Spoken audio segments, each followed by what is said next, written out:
it's Clay. Welcome to another League of Legends video. This is going to be another episode in my Pro Replay Analysis series. We're going to be watching Voyboy play Cassiopeia. A couple of reasons why I picked this video.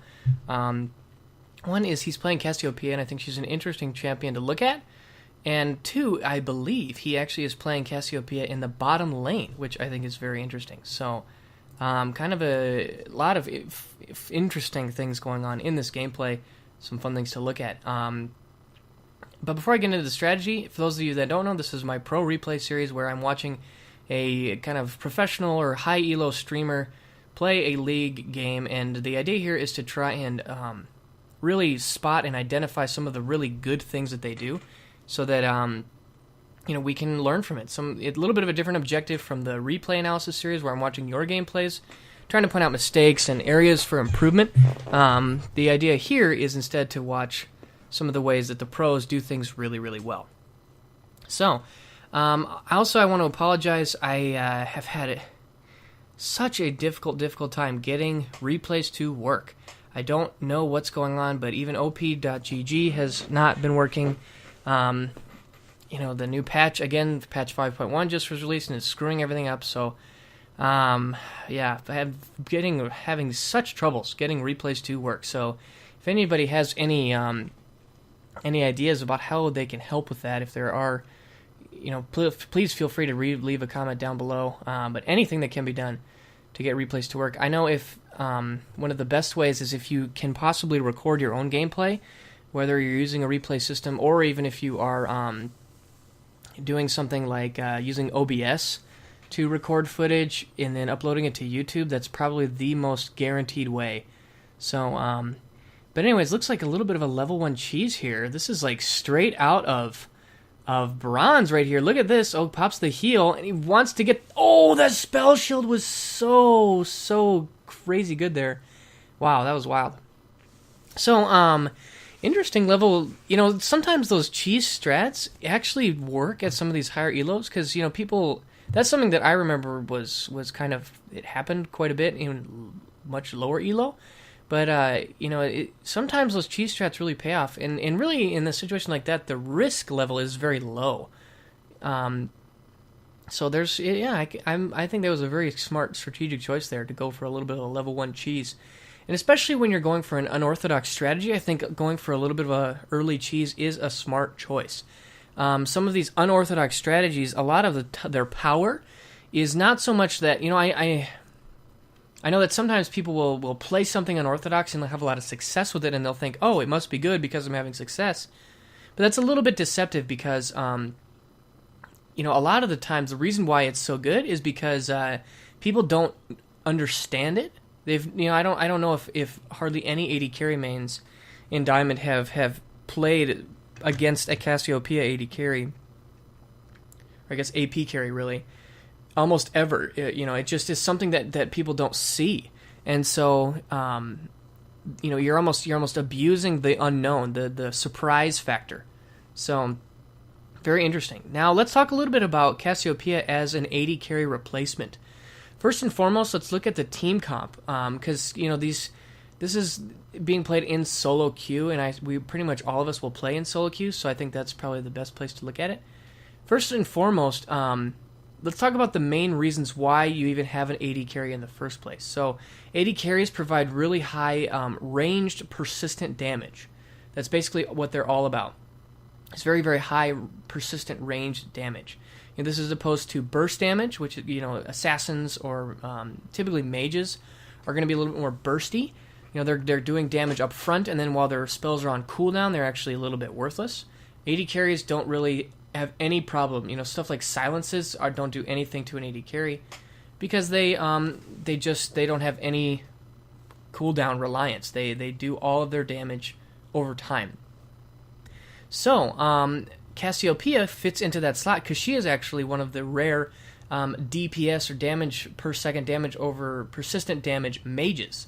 If you could also look at other champions like Ryze has very high persistent DPS. Trying to, maybe somebody, I think Cassiopeia is a little bit unique in that respect because she really, really is a very, very strong persistent DPS mage. So I think that in and of itself makes this strategy a little bit unique.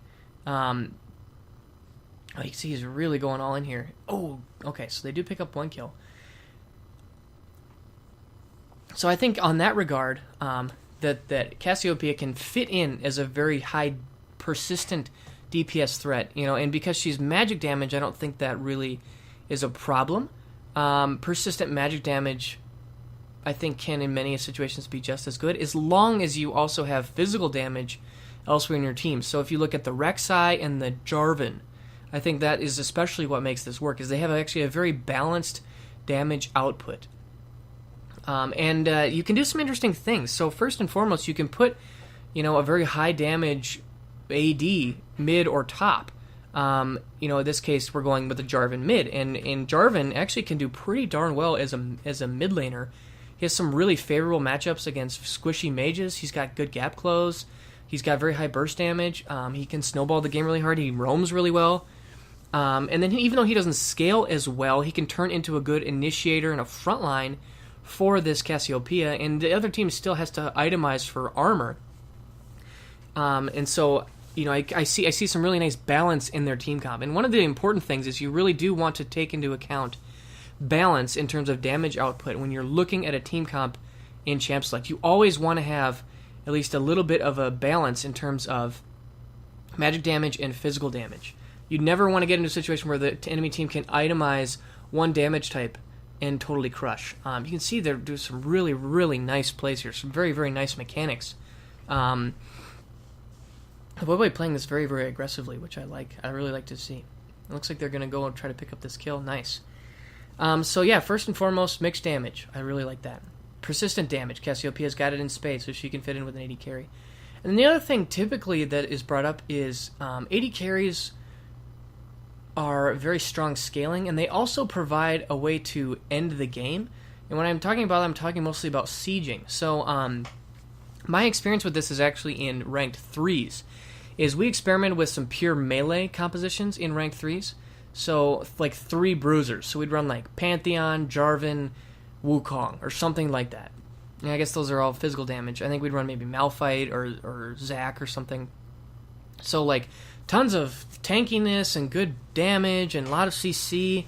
But the problem we ran into is we would get ahead, but then we would get to the where their enemy towers, and we would just get like kind of the game would just stall. We would get to this place where we weren't really able to progress and end the game because we didn't have an effective way of sieging because we didn't have any range. So ranged champions are really, really powerful at helping you to end the game in a siege.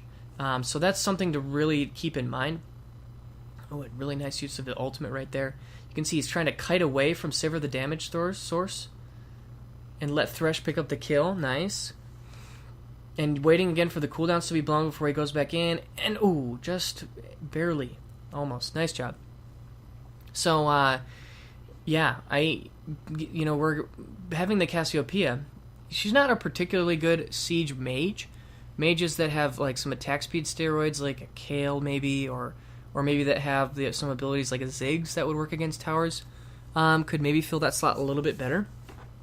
But it still gives them some range, damage, some persistent damage, and a good strong hyper carry for late game. So I think in many ways this is a very interesting strategy that could potentially work. Now, some things to keep in mind. I know that there are a lot of people that really enjoy unorthodox strategies. And when you play something unorthodox, one thing that's really important is that you're kind of on the same page with your team. And that's probably one of the biggest hurdles, is that Cassiopeia probably doesn't suffer from this as much, but unorthodox strategies in general can struggle because your team just doesn't understand the strategy, or they don't understand what you need to do to win with this unorthodox strategy. And so there are some interesting and unique challenges, I think, that go along with something like this. And, overall, it just is, wow, look at this damage. Cassiopeia, if there's one thing that she does not lack, it is damage. She has so much damage. And so, especially in solo queue, one of the reasons why the meta exists, I know that the meta can get a bad rap, and I know that there are definitely people out there that are like, they get very annoyed because there is a little bit of a strict meta. You need to play 80 carry support bottom, you need to play a AP mid, 80 bruiser top, and a physical damage jungler or whatever. There are exceptions, but for the most part, the meta is a little bit rigid. And one of the reasons why is because it makes champion select very much more expedient than it would otherwise be. And what I mean by that is that champ select is a really difficult thing and can be very stressful. Like, it can be really hard to it can be really, really difficult for 5 strangers to be expected to just kind of come together and group and create a team comp and make something happen. I mean, that just is a really difficult task. And so when you have a meta, it can make it very easy to quickly assimilate players together on a team comp and make, have some sort of semblance of strategy. There's an expectation. Wow, that was a really nice play. So I want to watch this one more time. So having a meta actually does quite a bit to really help players quickly formulate a strategy and have anticipation and understand what they expect of their teammates, what is expected of them. So I think in a lot of ways the meta is actually very helpful, very, very handy. But I've been talking a lot about like strategy and high level things. Let's talk about this specific play. So you can see one of the things Voyboy is abusing is his level advantage. He's up a level, and also he's kind of pinned Sivir under her tower. Gets her kind of trapped. One of the things I want to point out here is I call this like the little death corner, and that's this spot right here where Sivir is currently standing. This is terrible. I would say that if you can avoid it at all costs, never ever stand in this little choke point, because what this does is it puts a huge bullseye on your back. And look at how easy it is for Voyboy to land Qs. He's leading ever so slightly and then just popping those E's. And he's trying to bait out the spell shield, and it finishes off with the Q there. So that was a really nice job by Voyboy to understand that he's really powerful, especially with Sorks. Sork Shoes is a really nice power spike in the mid game. Flat penetration. This would be Brutalizer, Haunting Guys, Sork Shoes.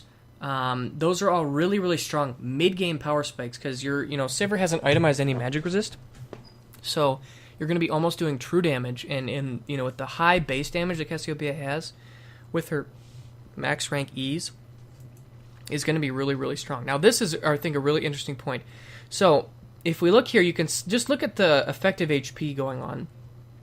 And basically, if Annie can land a stun, and then Vi can just unload her whole combo, he's going to die in like an instant. So what he does is he says, this is something that Voyboy specifically likes to do quite a bit. I've watched him over many years.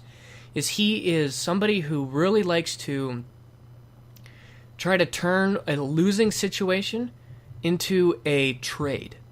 So he's taking a risk here, and what he's going to do is he's going to turn around and go totally all in and on the Annie. And part of the reason here is she's level 5. She is level 5. He's level 7. She doesn't even have her ult.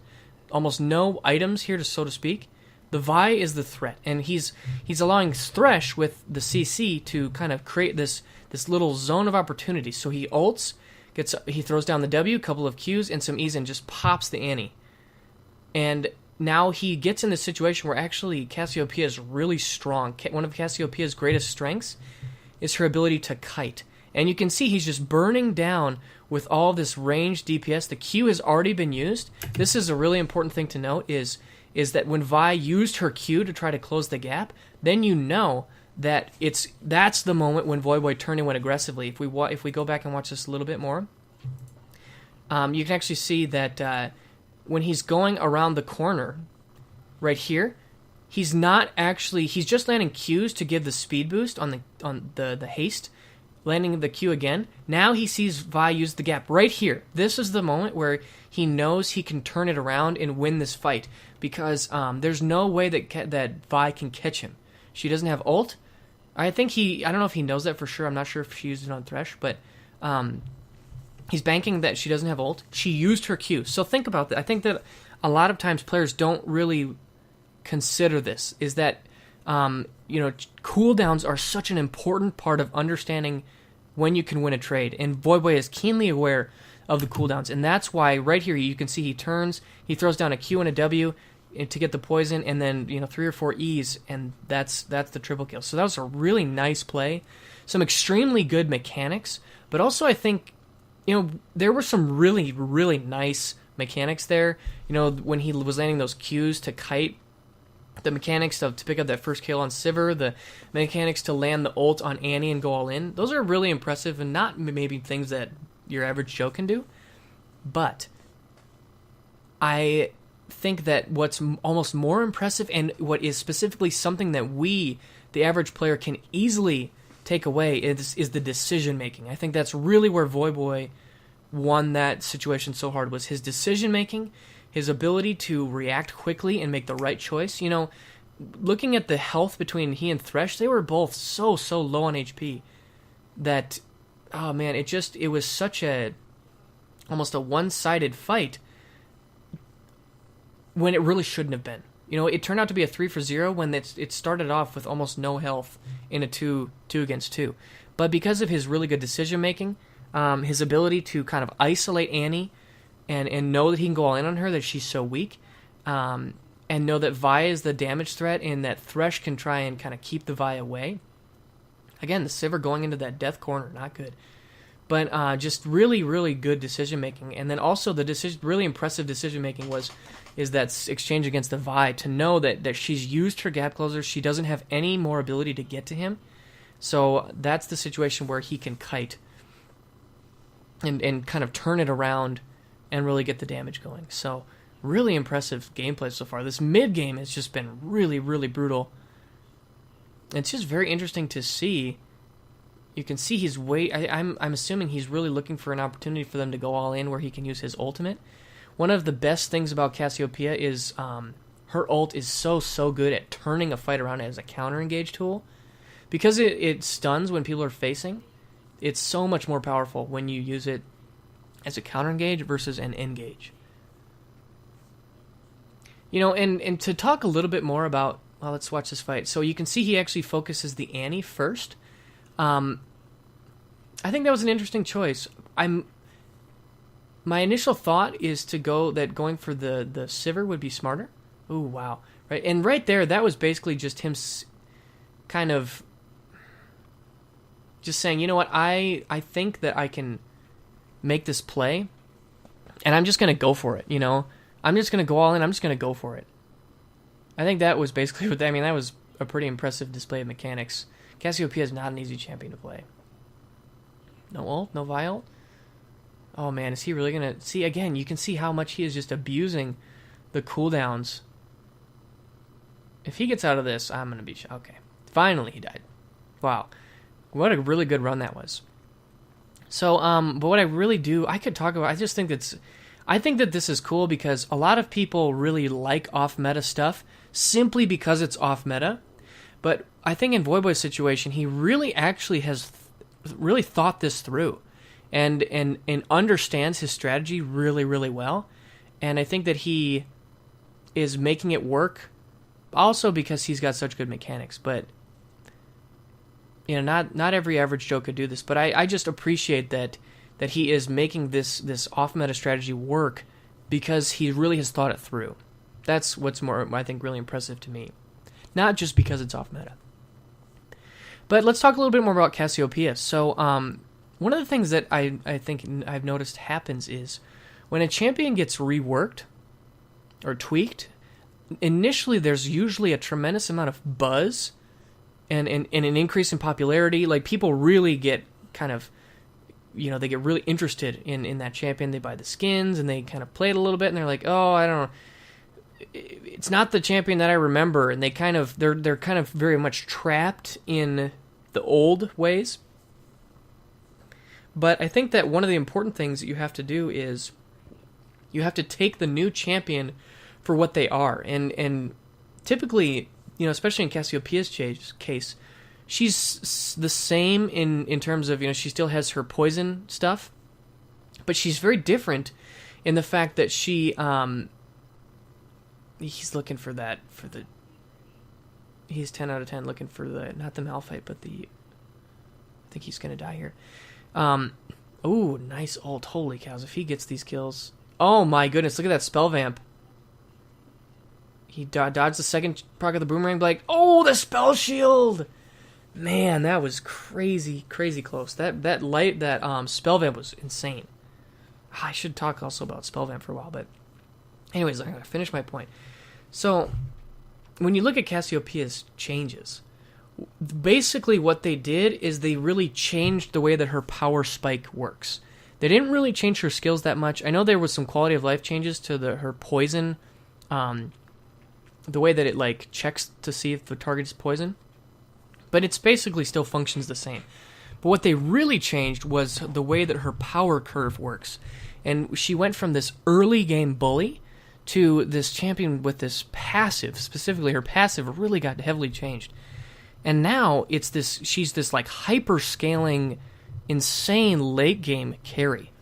And so it's very interesting that Voyboy has taken her bottom lane. And when you think about a bottom lane carry, you're not going to have the 1v1 potential with a lot of experience and a lot of map pressure, which a mid laner is going to have. And if you think about it, the Cassiopeia changes arguably made her a little bit weaker in that role as a mid laner, as a lane bully, as somebody who can exert pressure across the map, who excels with levels. She really is much more like a traditional hyper 80 carry now, which is very interesting. And it's interesting to see Voyboy really try and abuse that. She scales now more with gold, because she gets so much AP from her passive. She gains so much stats from just simply farming. This is very interesting changes. And so one of the things is that it usually takes a little bit of time for people to figure her out. And so I'm very curious to see if this type of a strategy is something that will work out, if something that will catch on. Because there's some really interesting and unique strengths about it, is that it gives Cassiopeia some more protection. She's got a dedicated support. Supports are trained to protect their AD carry. And so in the AD carry role, she gets a dedicated, protector. You can see, oh my goodness, he is just getting so much use out of this itemization. And you can see his itemization is also perfectly complementing this sustained damage mage. The Rylai's is for kiting. That is a sustained damage tool. Slows are better and better the longer the fight goes on. The more you can kite, the better the slows are. The spell vamp is a very interesting statistic. I think a lot of people use it wrong, but actually Cassiopeia makes very, very good use of spell vamp. She has very high persistent and solo single target damage, which is essential for maximizing spell vamp. Also, she gets tremendous AP, so she has a lot of damage built in, and also because she's a little bit shorter ranged, spell vamp is a form of durability. If she can avoid getting blown up in the initial burst, the spell vamp is really going to help her sustain through a fight where she's likely to take damage. especially with somebody like a Vi, it's very difficult to make sure that she doesn't take any damage whatsoever. But instead, he is kind of face tanking through a lot of that upfront burst. Oh man, this is just brutal to watch. So very interesting to see how not only is this a really good strategy, but he also has great mechanics and great decision making, and the whole package just comes together for a crazy, crazy good. Yeah, man, landing those skill shots from the Fog of War, it's really impressive. He's got so much gold too, and he's really just not. Really, the only problem he's running out is mana. Is really his only constraint. And yeah, here's another kill on the Malphite. So this game is pretty much over. He has snowballed this so hard. I'm very curious to see if something like this will catch on. One thing I do want to say though is, if I really think that people are going to be, people see stuff like this and they become very curious about wanting to try it out. I would caution that and say it's important to have the whole package, the mechanics, the decision making, and the understanding of the strategy to try and pull something like this off. It definitely can be done though. But a very interesting gameplay and some really impressive stuff there from Voyboy's Cassiopeia. So I hope you guys enjoyed this video. Please continue to send replays in. I have very much apologized. I know that there were some people that sent some in and I wasn't actually able to get access. I'm so frustrated by those videos, but I'm going to keep trying. I am hoping things will get patched and I will get one out again soon. So thank you very much. Let me know your thoughts down below, and I'll see you later. Bye.